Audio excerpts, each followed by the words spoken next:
2025 शेष में ओडिशा रे बात्या बात्या को लेकिन बर्तमान समस्त भीतर गोटे छनका पशि जाए 2025 शेष में ओडिशा रे बात्या आशंका करा जाउची जदियो आईएमडी पक्षर स्पष्ट करा जाए नहीं विभिन्न अंतर्जातीय गणमाध्यम अक्टोबर शेष में ओडिशा रे लालिनोर प्रभाव पड़ी पारे ओडिशा रे बात्या आसी पारे बोली चर्चा होउची जेतु पूर्व उपकूलवर्ती अंचल में बात्या आशंका करा जाउची शीत दिन शेष पर्यंत ओडिशा रे लालिनोर प्रभाव रही पारे। विश्वजित बाबू आम सहित पाणीपाग विशेषज्ञ जोड़ी होइचंती लाइव अधिक आलोचना करबा। विश्वजित बाबू आपनको स्वागत करी आलोचना को। अक्टोबर मास आसुची अक्टोबर मास आसले समस्त भितर विशेष करके ओडिशावासी छाती छनका पशि जाए बात्या भय ये जो बर्तमान अंतर्जातीय गणमाध्यम बर्तमान चर्चा करुछंती कि लालिनार प्रभाव तो कौन प्रकृति में प्रभाव भारत को भय कौन रही।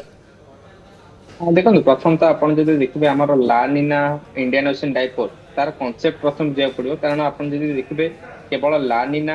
जदि होउची से वर्ष आपनर बात्या हबो सेटा बोली किछि आपनर ग्यारंटी नै किंतु आपन जदि देखिबे लानिना इवेंट बोले हम कहि परिबा कि जेते बेले आपनर पूर्व प्रशांत महासागर जोटा हम कहूचे साउथ नॉर्थ अमेरिका जो अंचल रहिछि तार पार्श्ववर्ती अंचल रे जेते बेले आपन सामुद्रिक तापमान जोटा हम सी सरफेस टेम्परेचर कहूचे सेते बेले सेटा जेते बेले कूल टेम्परेचर माने आपन जेते कहबे अपेक्षाकृत सेठी ठंडा तापमात्रा रही है एवं समान समय जेते देखे पश्चिम प्रशांत महासागर जोटा कि आपन साउथ चाइना सी कहते सेठी आपनकर अधिक तापमात्रा देखिए मिलते से तबले हमें लानिना कंडीशन कहिथाउ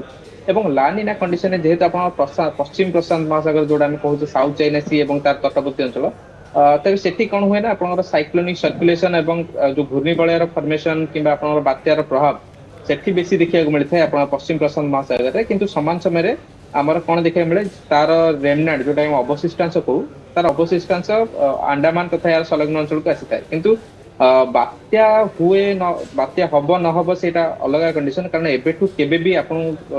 विज्ञान सम्मत नुहे कि आपन 7 दिन किंबा ताठू अधिक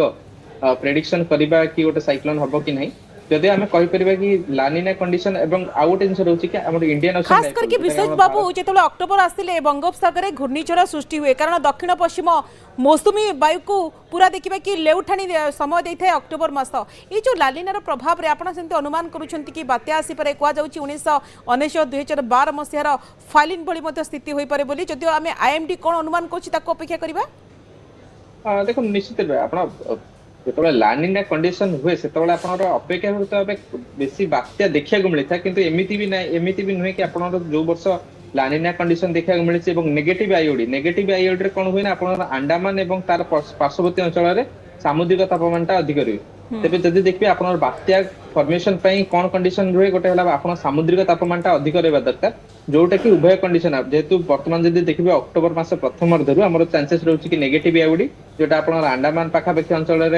गरम जो सामुद्रिक तापमान रही पारे समान समय आपंकर जो साउथ चाइना सी कहे सेठी जो सामुद्रिक तापमान से उष्ण रही पारे जोटा कि कौन भर्टेक्स फॉर्मेशन आप जो घूर्णिबलय कहे ताकू अधिक सुहाई पारे किंतु केते परिमाण रे जदियो जदि देखिबा लानिना एवं नेगेटिव आईओडी कंडीशन रे हमर अपेक्षाकृत बेसी बात्या देखा मिलता है किंतु वर्तमान ठू केबे भी आमे कहि परिबा नहीं कि केउठी फॉर्मेशन हबो कि बात्या हबो कि नहीं किंतु हां गोटे चांसेस रुहे कि आपनर घूर्णिबलय फॉर्मेशन हुए बेसी चांसेस थाए आपन अक्टोबर मास बेलकू कारण सेही समय जदि आपन देखे मौसुमी वायु रिटर्न करिथाय एवं मौसुमी वायु जतले रिटर्न करथाय हमर जो मौसुमी जंत निम्न चाप रेखा जोटा हमें ट्रफ लाइन कहूचे सेटा मध्ये ता सहित धीरे धीरे आपन इक्वेटर जोटा हमें अक्षांश आड़ी कहूचे सेठी धीरे धीरे ताको शिफ्ट करे एवं समान समय जदि देखिबे तार जो अक्टोबर मास बेलकू तार जो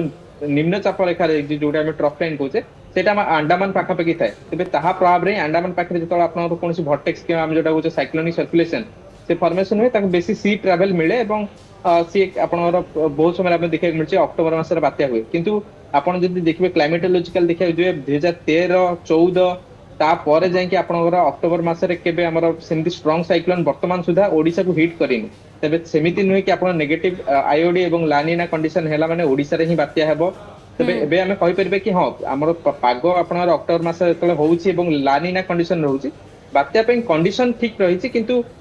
फॉर्मेशन हबो कि नहीं सेटा एबेटु कहबा मुश्किल। प्रशांत महासागर लालिना जति संगठित होउची बंगोपसागर सामुद्रिक झड़ बा बात्यार तीव्रता को वृद्धि करिबारे सहायक होई पारे तेनु निश्चित भाव रे गोटे चिंताजनक कथा किंतु आईएमडी पक्षरु कोन आसुची तापको आमे अपेक्षा करबा। धन्यवाद विश्वजित बाबू।